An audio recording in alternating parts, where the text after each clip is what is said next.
हे केसर झाडाचे आंबे जे मी 8 दिवसापूर्वी शूट केले होते. आंबे तयार झाले आहेत पण आम्ही काढले नव्हते.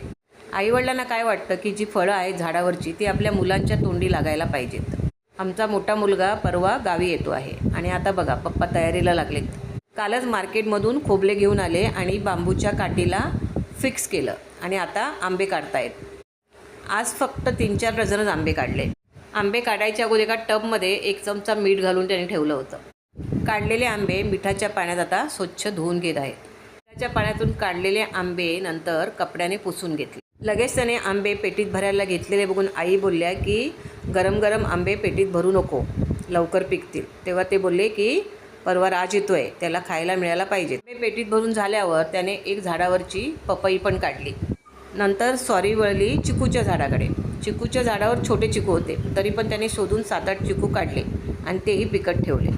मी जेव्हा मुंबईवरून गावी आले होते तेव्हाही त्याने माझ्यासाठी चिकू पिकून ठेवले होते. स्वतः लावलेली झाडं, त्यावर आलेली फळं आणि ती फळं आपली मुलं खाताना बघून जो आनंद असतो ना तो वेगळाच असतो. धन्यवाद.